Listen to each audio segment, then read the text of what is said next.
Well, today we're joined by MaryLiz Bender, one of the competitors for Inspiration4 Prosperity Seat and the co-founder of Cosmic Perspective, to talk about her story, her passion, and the dream of being selected for Inspiration4. MaryLiz, welcome to the Launchpad.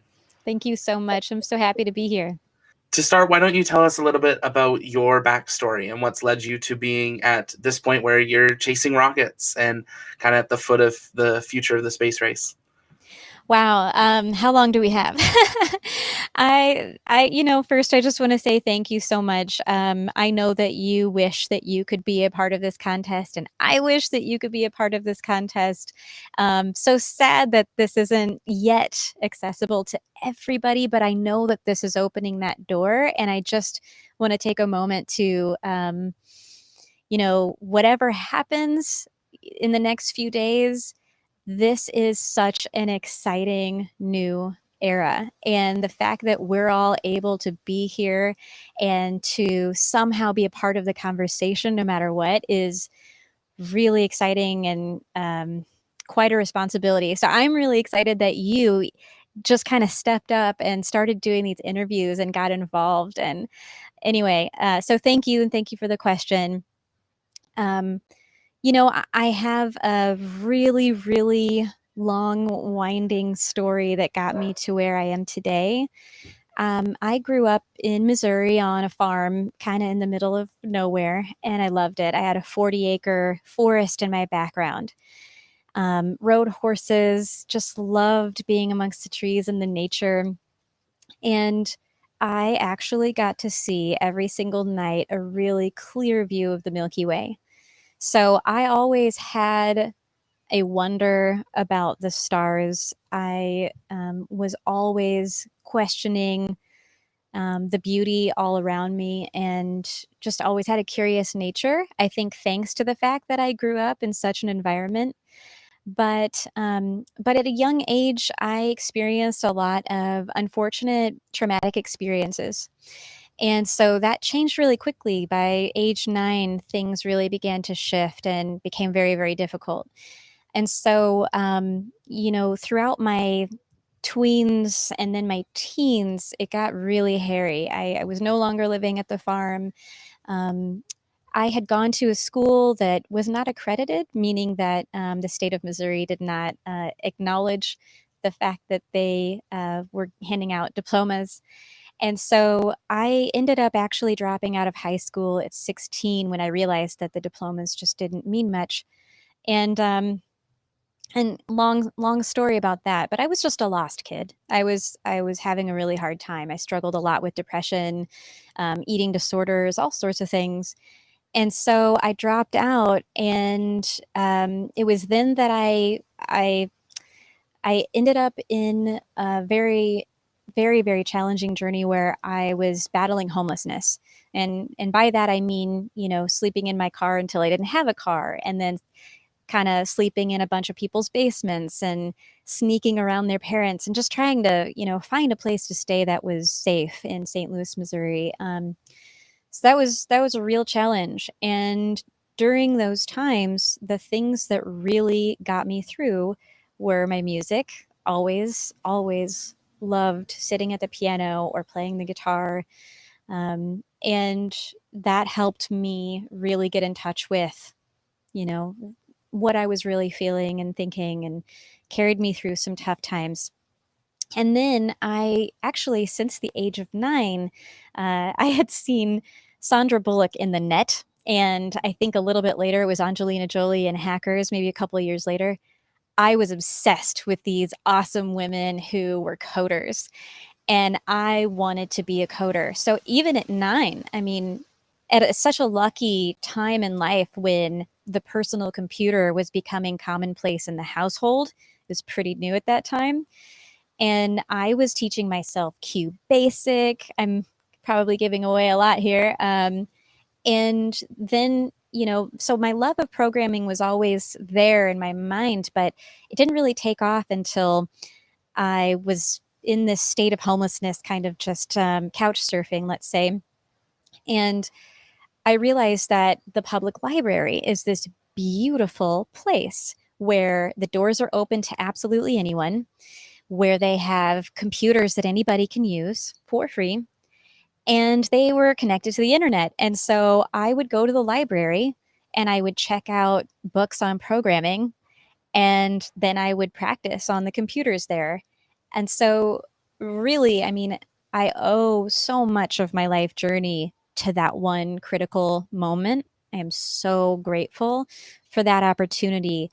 Um, I taught myself programming so well that I was able to go at age, hmm, I think it was 19.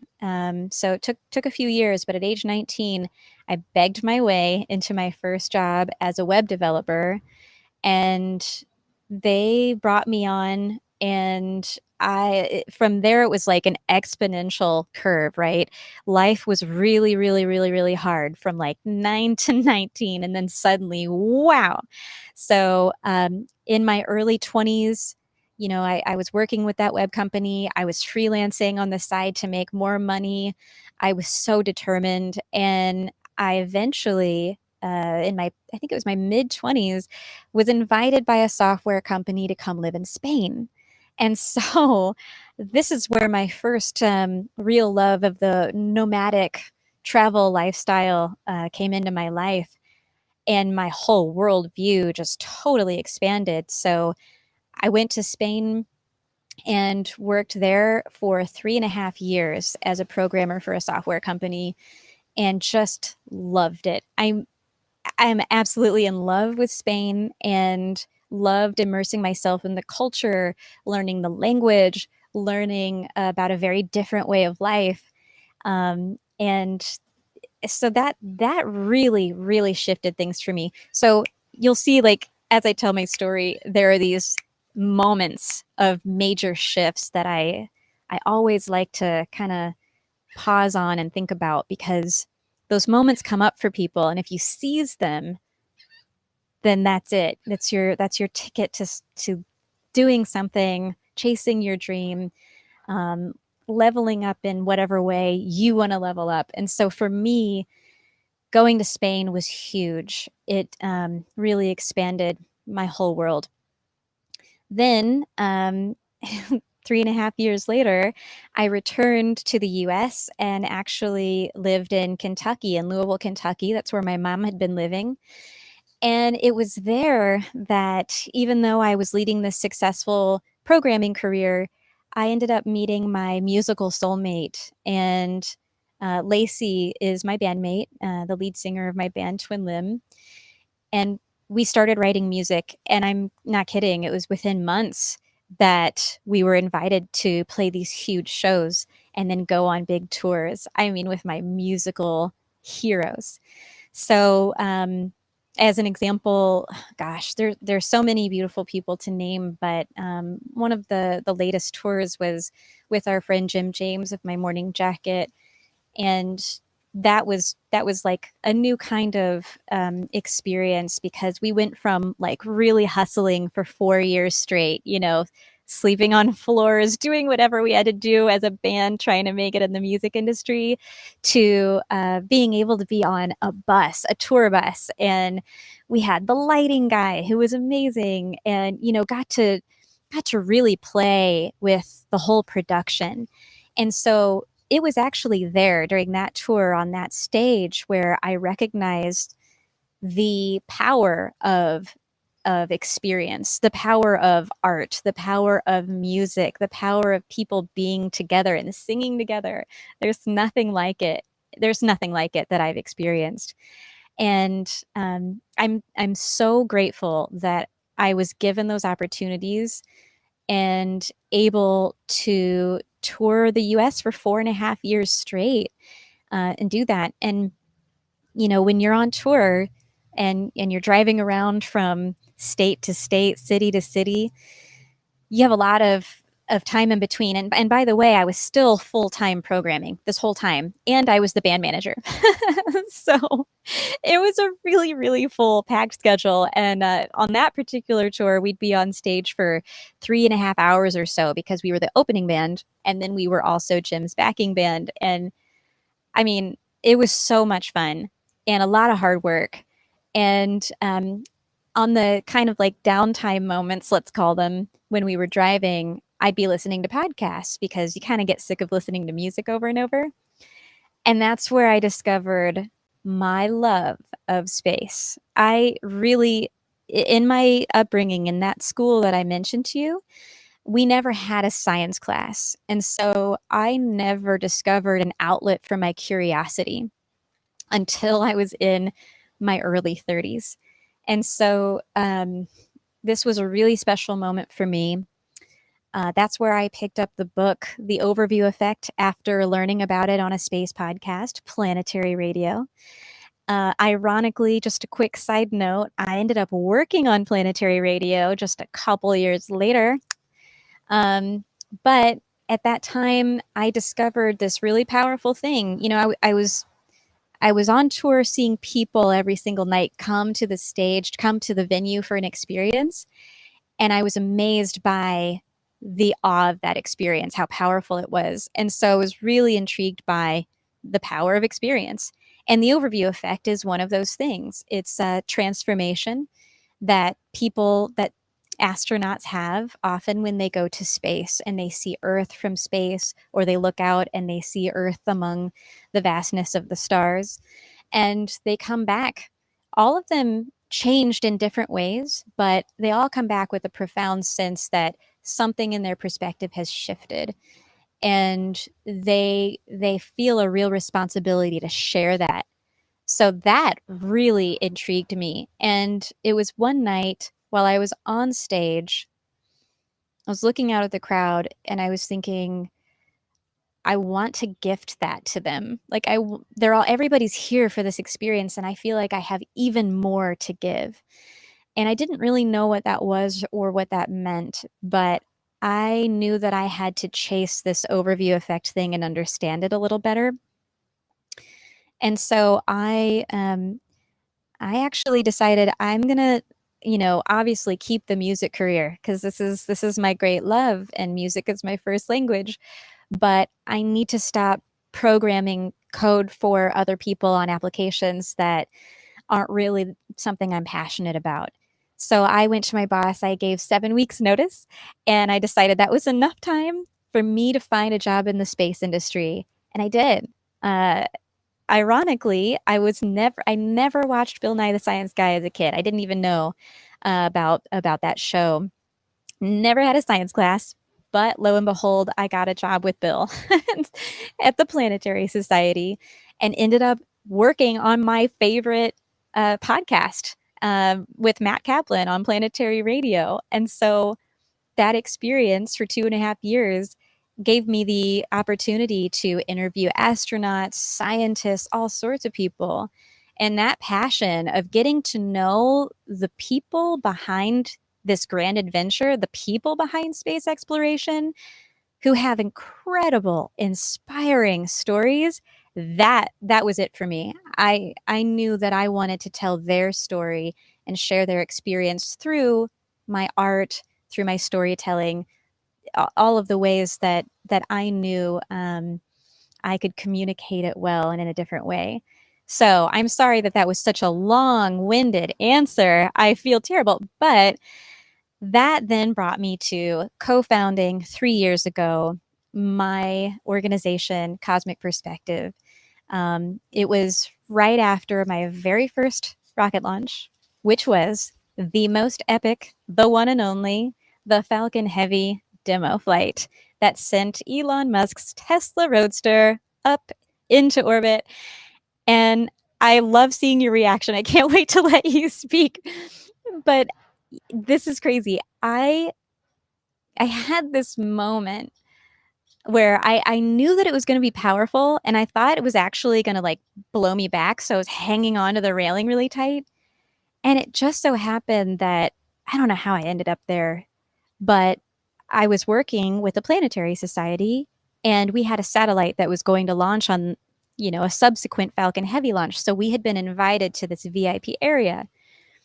Well, right as the rocket is launching, I am squeezing tight to the railing because I'm thinking I'm going to blow backward, which is not a thing.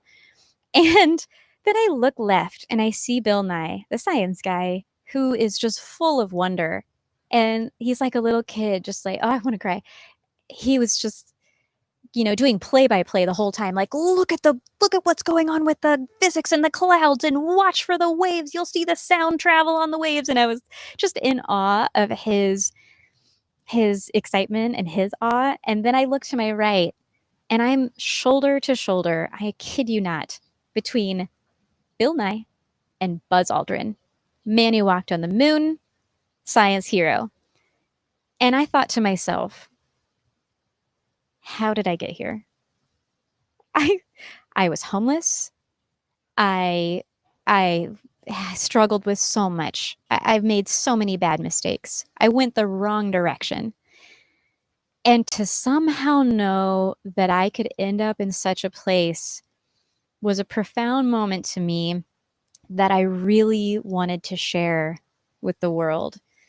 And furthermore, I had been reading about the overview effect, but this was a moment where I had something similar. I had an experience where it felt like time had stopped. I was in awe of the beauty of this rocket, and then the two boosters landing like ballerinas. And I was weeping, and I was just thinking not only about what I'm capable of in my life, but what humans are capable of. Like when we come together around a single idea, which requires all of us to set aside all of our differences and bring our unique perspectives and our unique ideas to the table because they're all required. When we decide to do that, we can do anything, anything. And that for me was something akin to an overview effect moment. Probably not as powerful, but very, very powerful to me. And so I suddenly realized that maybe we don't have to go to space to have that kind of perspective shift and overview thinking that changes our life. And so then I started to really think about how can I share what I just experienced with the world, and how can I make it more relatable, be it through art or my podcasting or, the other ways that I tell the story. And so Cosmic Perspective was born just a couple months later when I met my partner, who is an incredible rocket launch photographer, Ryan Chalinsky. And he too had found his deep love of the perspective that space gives us. He was doing Milky Way photography, teaching people that. He was traveling around, taking this on tour, and then traveling from launch pad to launch pad. And so was I. We both met while traveling in campers. And so it was love at first sight. So we fell madly in love, bought cosmicperspective.com, started the LLC, rushed it into a business, made a life for ourselves by doing touring shows. We've created many films. We're also working on a huge documentary and a VR film. We made VR rocket launch experiences with haptic suits that rumble you when the rocket takes off. We're very just passionate about using technology and art to transfer awe-inspiring experiences to other people, no matter where they are. So I am so sorry for the very long-winded answer there, but thank you for letting me share it. Don't be at all. You answered all my questions. That's all we got for today. No, I'm kidding. First of all, at the beginning, thank you for saying that. Like, to me, I've followed Cosmic Perspectives probably since quite early. I don't know how I found it, but it's been neat seeing the journey. And I feel like, you hit on, there's those moments that happen that it's like, if you take that jump and that risk, you don't know what's going to happen. I feel like that's what many of the Inspiration4 contestants are feeling. That's what I definitely felt launching this. It was like, I'm not normally in front of the camera. I have a not-for-profit I run that we do Christian events, so concerts and stuff. So I feel your side of the music industry and understand it a little bit. And it is that thing of, when you're standing on the stage, or even the side stage, because you're not the artist and you're seeing those hundreds or thousands of people. It is such a perspective change of, wow, this is different. This is something I wish they could feel. for it. And I think you nailed it with the space side of it, of, you know, that perspective shift that we know all the astronauts have. I feel like there's a certain point of it that we can get here on the ground. If we, you know, really look at it. I know we were talking with, I believe it was Austin last week, and he was mentioning like overlook effect from the ground, Ah. and stuff. And it was like, it's so true, because, you know, with video now and with photos, I mean, looking at Mars, I mean, we're seeing HD pictures coming from Perseverance. We're seeing thousands of pictures, which is more than what Voyager 1 and 2 did in their entire like 30 years in a day. And it's crazy just the amount of info. And I love that you guys are trying to share that in a way that, one, people can understand it, because there's a lot to understand in Yeah. everything happening, and it can be overwhelming. Yeah. But also getting to experience it. I have yet to see a rocket launch in person other than my little model rockets. I'm still thinking Starship would probably take the cake as like the first rocket to see launch, but I might set the standard a little too high. Might have to start with a Oh. Falcon 9 or something. Gosh, You I know, know how I do know what you mean, because I gotta say, I can't wait till you come down. You gotta let me know. We just moved to Boca Chica, Texas, so I'm just 7 miles away from Starship right now, and Ryan's on his way to go get sunset pics before she launches potentially tomorrow. Um, so let me say, I think that you might be onto something, because I've documented over 70 rocket launches, well over 70. I stopped counting after 70. So 3 years ago, I fell in love in many ways, and then I just chased. And I've seen rocket launches from Vandenberg, from Wallops, from Cape Canaveral, and now in December came here for my first Starship launch, and it was the historic SN8 launch, the first time we saw that belly flop maneuver. And I tell you, it's different. It's so different to be here, to be able to get that close on a public road to, maybe I shouldn't even, like, it's like it's the unheard of. best kept It's secret. never happened. Ah, and it's like it's a raw feeling, like the people that are here, the people that are working on it, um, to be on the beach near them and to sense their excitement, like you know that they built that thing and they are so proud. And that's not something you get at like Kennedy Space Center. It's awesome. Don't get me wrong. It was life-changing for me, and it's always amazing. Don't ever normalize to that. It's not easy to do. But there is something extra special about the rawness and the authenticity of this experience. You're not escorted there. It's not an Air Force base. You know, you don't have to get rushed off immediately. It's just people who are so passionate that they decided to come from all over the world, or the US, especially right now, to see this. And then, of course, the people that have traveled long and far to work here. And so the excitement is palpable. Um, it's different. It's very, very different. And the other thing is, you have to have very, very flexible travel plans, because it can take, that's why we moved here. It can take a month of waiting, more than a month of waiting sometimes, because it's such an early test prototyping phase. So for me, I am just so excited that I get to be here and witness this thing being built at the highway to Mars, as I think Austin Barnard calls it, the road to Mars. And as much as I can for folks like you and people that can't make it out here right now, I want to share what this feels like right now, because it's going to change, and this is a special time. So please do give us advice. Like, what are we not sharing that you wish you saw, or what are the ways that we can better communicate it? Absolutely. There's so much to see, and it's crazy how quickly it is changing and moving and advancing, and Yeah. it's neat to see it. Kennedy Space Center, been there once, was the best Ah. like 8 hours of my life, and then in the VIP tour where they actually take you like as close to the pad as you could get. I think I Yep. was 9, and standing there, and it was before the shuttle had ended, so you're driving by the VAB. There's a shuttle in the VAB, like you can kind of peek in, and it was something to be there. And it's I think more special now, knowing the shuttle is no longer in existence. Really, it's retired. It's probably never going to come back in that sense. Starship's going to kind of blow it out of the water. But having been there and seen those pads, the pads that were very much like that for 30 years and now look very different, but are what are going to be the pads that take us literally to the moon and Mars and to live there, is crazy.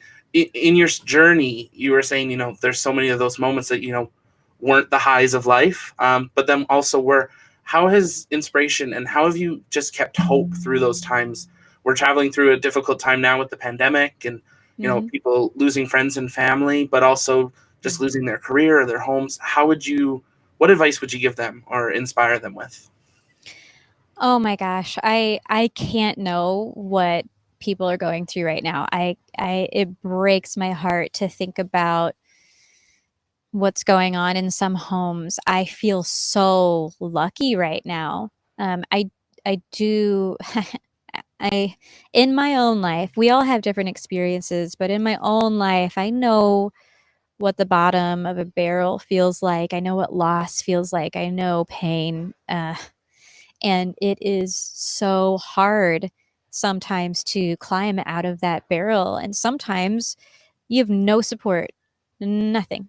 And so my empathy is really strong, especially right now. And at the beginning of the pandemic, it was on fire. I almost couldn't stop thinking about what I knew people had to be going through.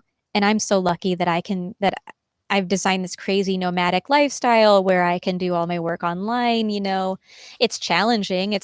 We can't do our touring shows.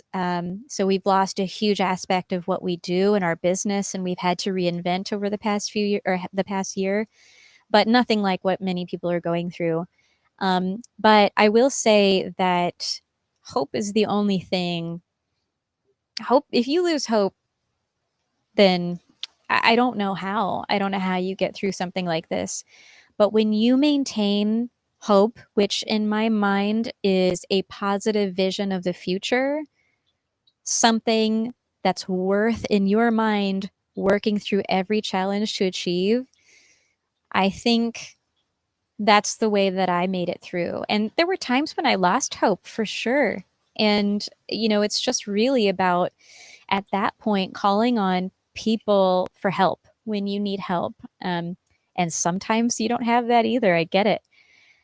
So, really, it's to me right now, I think that it's our responsibility as a community, as a society, as civilians, to maintain a positive vision of the future that we think is worth working toward. Because the truth is, there are a lot of people at a disadvantage, but as a whole, look what we can do. Look what we can do. I mean, if Elon Musk wants to redesign the car industry, he can.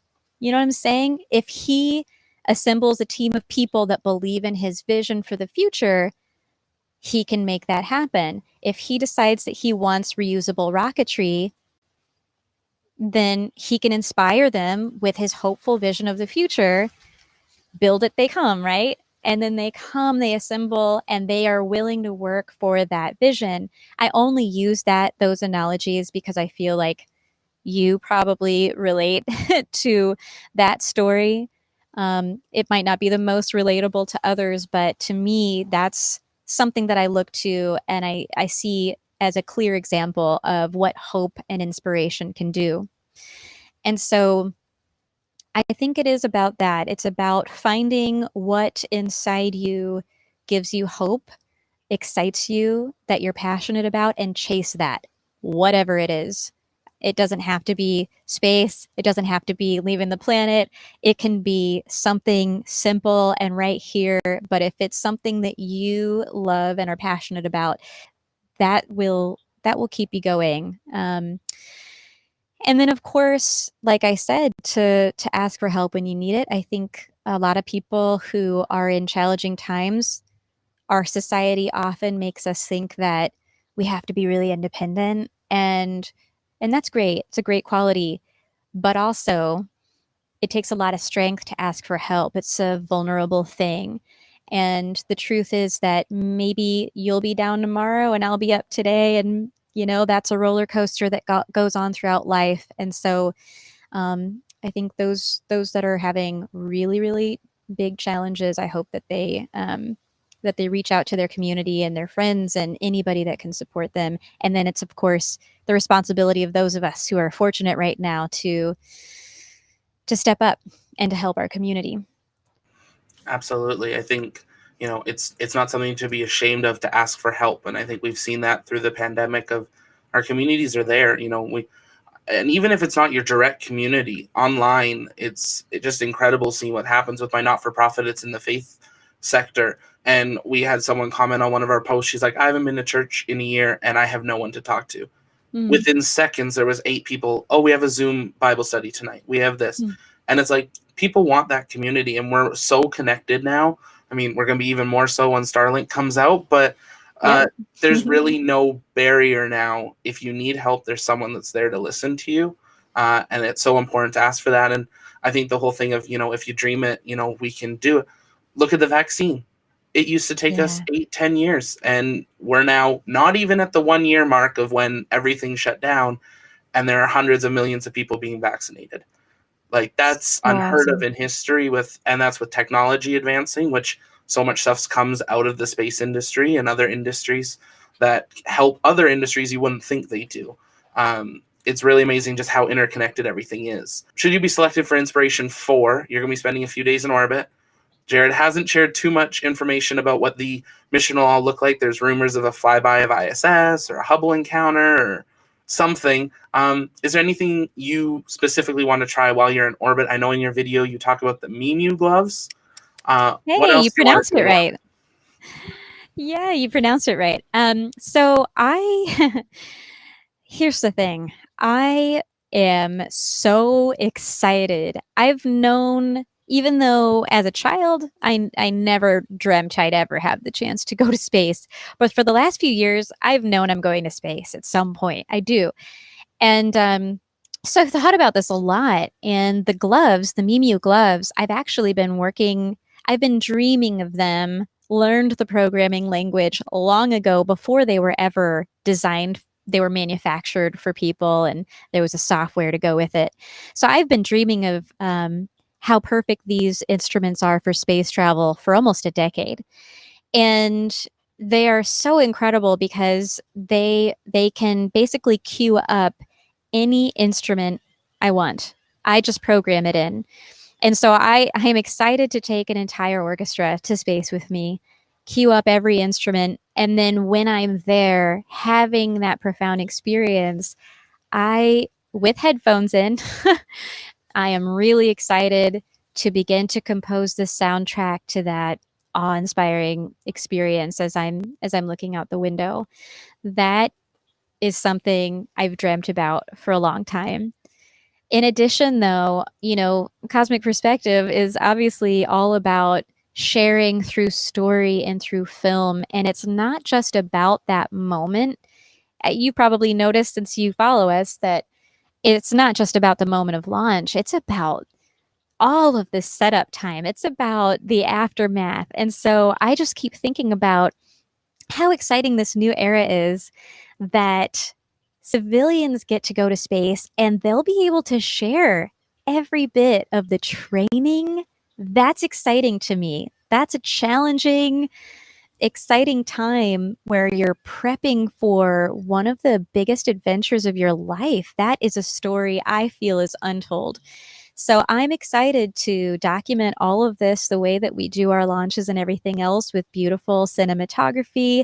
So I'll be bringing cameras with me. And then, we specialize in VR quite a bit and in binaural audio. So that's a 360 audio that can pan around for the VR experience. And I just keep thinking about the ways that I can take the world on the journey. How can I allow people the opportunity to sit inside that capsule and really feel what it's like?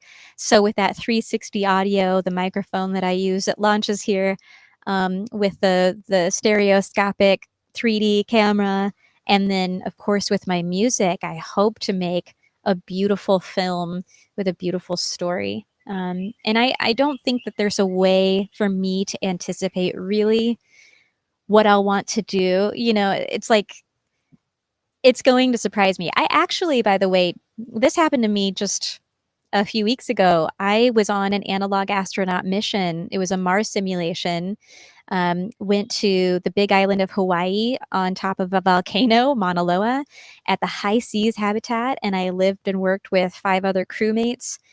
And I had an expectation of the experience, and it was totally different and just as magical in a totally different way. And so I probably will have expectations shattered and perspective shifted once I'm up there. And that's what I'm more excited about, is like not what I think I want to bring down, but what I have no idea I'll want to bring back to the planet. Um, yeah. Oh, I can picture that album already and just what it would sound like. There's a few songs out there that you just put on, and if you loop them, you get lost in them. And That's it'd be it. amazing to hear, stuff that's written, recorded, everything while in orbit. Do you have any concerns of going to space? You're going to get locked in a automated capsule with no, nothing. What about with No, the 3 people you're only going to know for a couple months?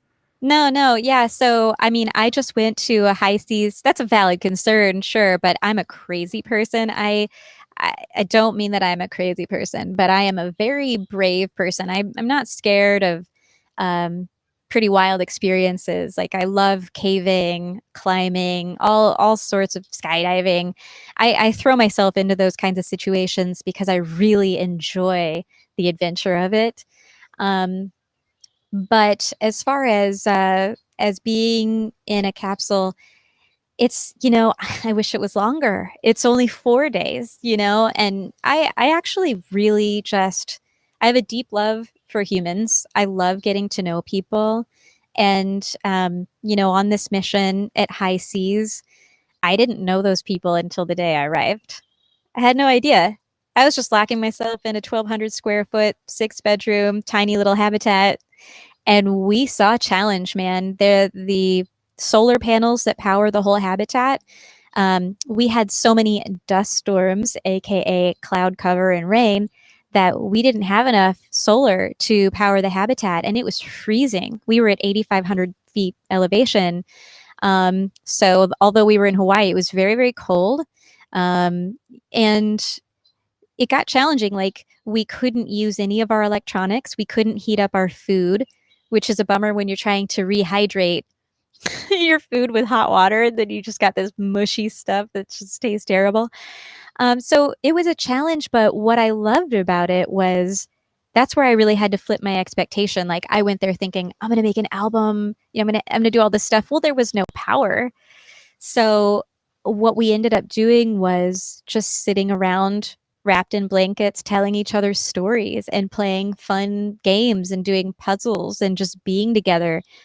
And I think all of us had been so isolated from this pandemic, but the fact that we were able to get COVID tested and like get there and be normal with each other and feel like a family, it was one of the best things I didn't expect. And so I'm not scared at all. I feel like I've kind of done those experiments, and I've certainly toured a lot, which is that's where you're on the road for 4 months at a time or whatever, and you're in tight quarters with a lot of challenge and a lot of people, and I love that stuff. That's where the good stuff is. That's where you really begin to grow, I think. Absolutely. You've had the chance to sit down with some really inspiring astronauts and other people. Are there any Yeah. astronauts you wish to speak to that are alive or maybe have passed, and why? Yeah, Ron McNair was a huge inspiration, and I'm so sad that he's not with us, and that he passed on that last shuttle flight.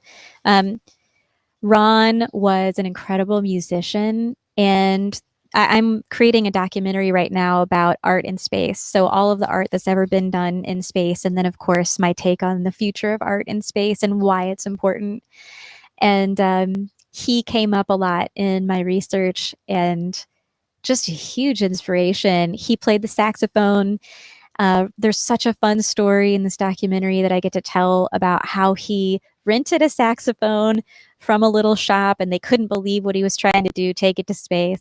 And it was through that journey where he took this tenor sax because normal saxes are too big. It wouldn't fit in his personal storage. So he had to get a small tenor sax, learn how to play it, took it up to space, and then found out that because there's no gravity, or there's in the free fall condition a lack of gravity, so the spit bubbles that he was spitting into the saxophone didn't know where to go because they didn't know there's no gravity to say go down, and so they would just grow and clog up the tube. And this was actually my inspiration for thinking about the music gloves, because I realized, wow, traditional instruments were made for the physics environment of the earth. What do you think we could create if we made something specifically for the physics environment of space? Unknown. Who knows what we'll come up with? But anyway, Ron went up there and he played the first saxophone in space, and then he. I really wish that I could have talked to him about that. He seemed like such a fun guy. Um, and then who else? I really am excited to. I know I'll talk to Chris Hadfield someday soon. Chris is a huge inspiration. He made an album in space, an entire album. You know, you probably know about Space Oddity, right? That he filmed on the space Absolutely. station. So most people don't know that there's an entire beautiful album that goes along with that he recorded on the station. It's called Songs from a Tin Can, and it's just beautiful. I highly recommend. I'm excited to talk to him about that someday. Yeah, and of course, the more honestly, I've been doing so much research on this experience, and I'm so inspired by the humans behind those astronaut faces. I think a lot of people are intimidated by the word astronaut, and they must be like, oh, some kind of genius or whatever. And of course, they're very intelligent people, but like Story Musgrave, who actually was one of the people responsible for fixing that Hubble Space Telescope. His life story is incredible, and we are good friends, and I talk to him all the time. So lucky. He was the first astronaut I met when I was still a programmer, and he actually encouraged me to pursue this career in the space industry. That guy, yeah, he has 7 degrees and he speaks 7 languages, and it all sounds crazy on paper, but he grew up on a 40-acre farm and he didn't finish high school. We have a lot in common. And so it's cool to meet people who were met with adversity, challenge, and somehow the hope was strong, the willpower was strong, and they powered through that and eventually went to space, fulfilled their dreams, whatever. And so I would like to talk to every astronaut to learn their stories, because it's always richer than what you think. Absolutely. It's amazing seeing their journeys, and I think that's one thing I've found even just doing this channel is like, you're talking with Jared and yourself and some of these other people that you're like, you look at their, the quote unquote resumes or what they've done, and you're like, oh boy, I'm in my basement, I'm talking to this, and then you sit down and they're the coolest people ever, and they're the most normal people ever. And I think, that's one thing we want to share with the launch, on the launch pad, is just connecting with real people, sharing real stories. And it's, hopefully getting some more of those astronauts in there. So maybe we'll share contacts at some point. Try to get some Canadian ones for you. Yeah, there you go. Just share those stories, because as you said, they're so inspiring of what people have gone through. And it seems like there's a trend with at least 3 that I know of, that they all dropped out of high school and are now doing well. So who knows? There you go. Stay Yeah. in school. But, Stay in school. it's not Oh the my worst gosh. thing if it happens. Yeah, well, yeah, here's the thing. Whatever you can control, like set yourself up for the best odds. I did not do that. I made terrible decisions, and it took way longer to climb my way out of all those terrible decisions.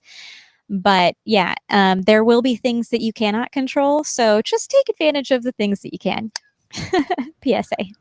Yeah. As we wrap up, take a couple minutes. What would you want to say directly to the Inspiration4 committee on why you should be for the prosperity seat? Or I'm assuming you're going for the generosity seat as well.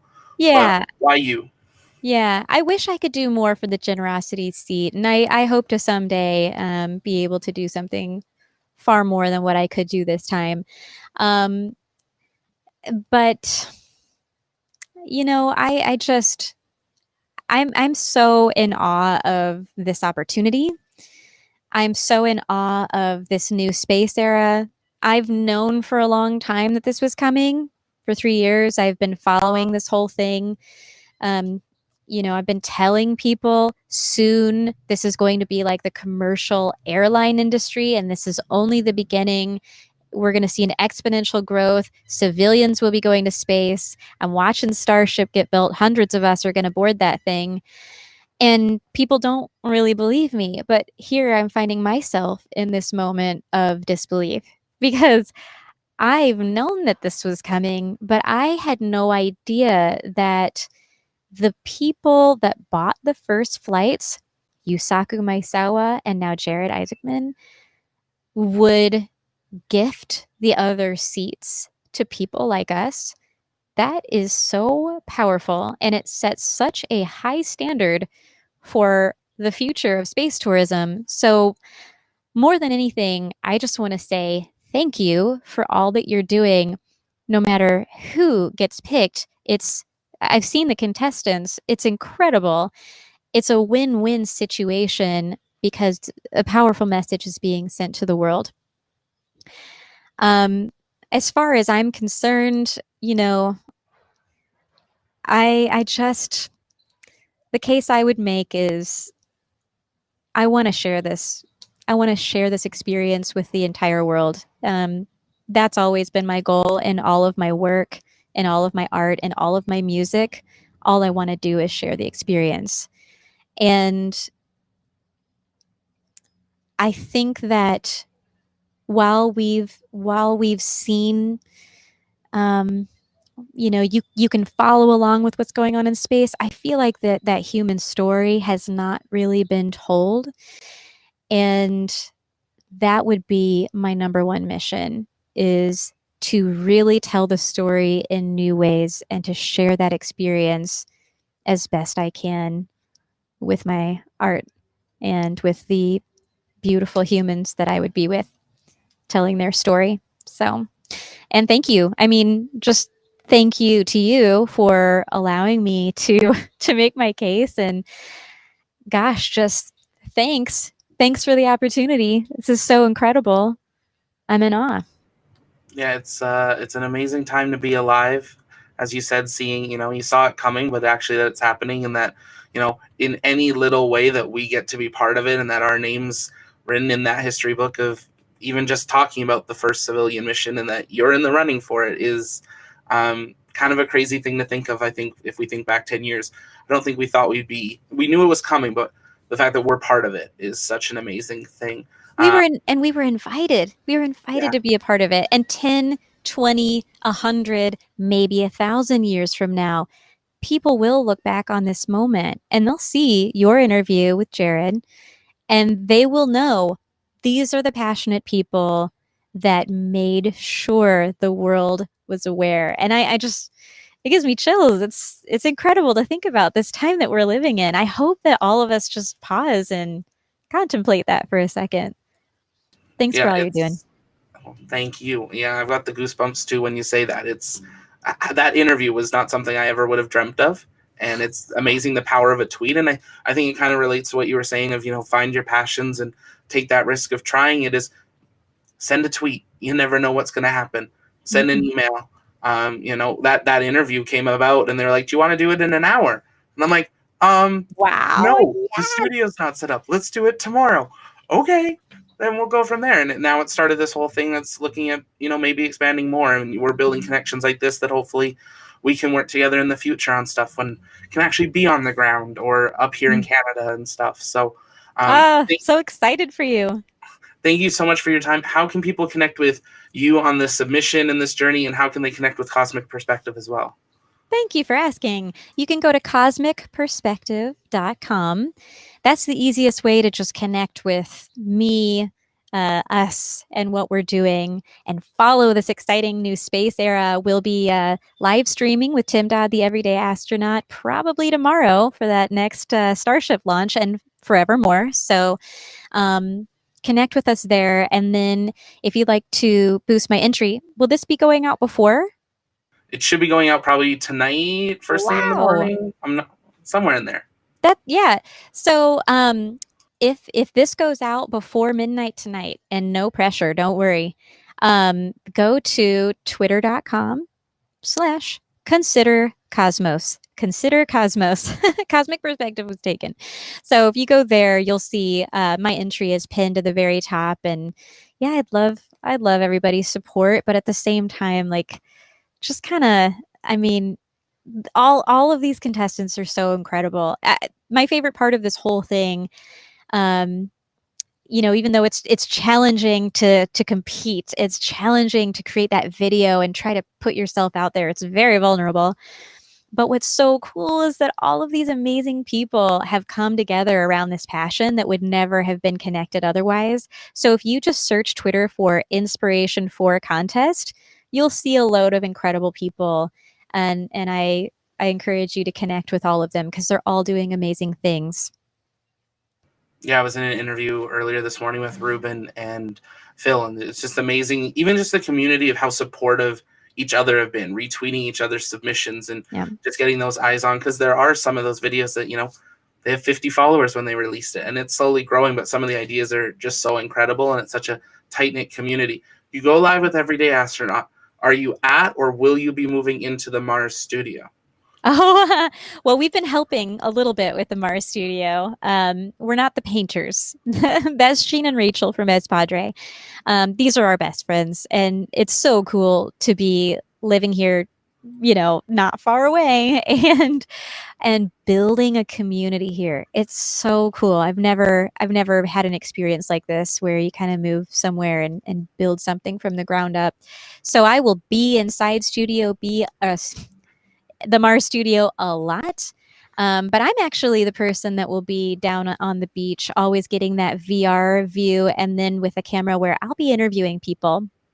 So we're gonna do a little experimentation in the near future, see if we can safely interview folks kind of, masked up, and see what we can do to better share the stories, because it's just so exciting to talk to the folks here that are so excited. So yeah, keep an eye out for that. And then, if you are familiar with the Everyday Astronaut streams, those telescope views, that's us. That's Ryan, my partner. So he runs the telescope in the studio. So he'll be at the Mars studio outside.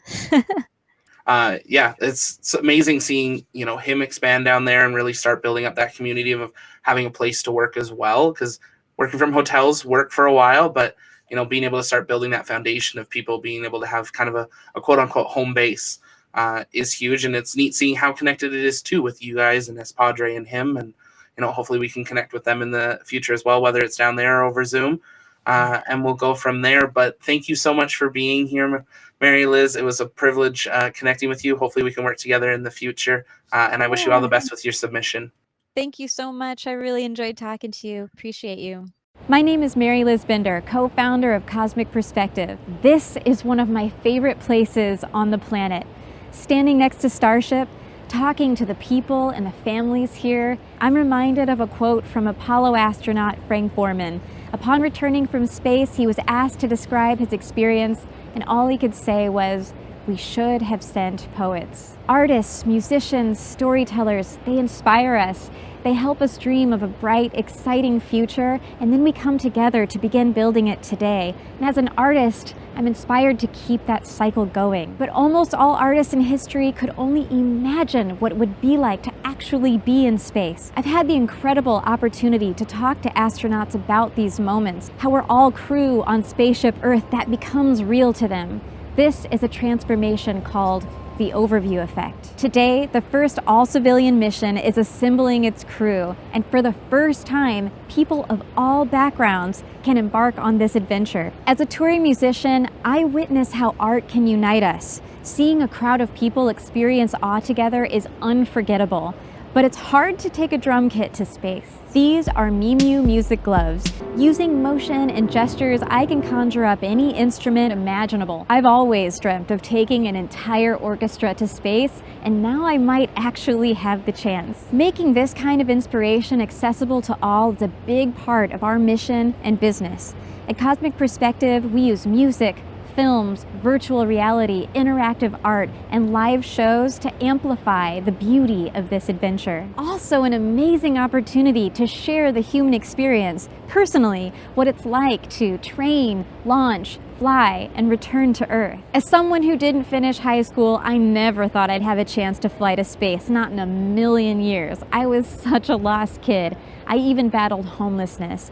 But somehow art found its way into my life and it inspired dreams of a better future. And now I want to pay it forward. Because of this new space era and Inspiration4, I just might have the chance. And to support St. Jude, who saved one of my family members, I am so honored to share and support their mission.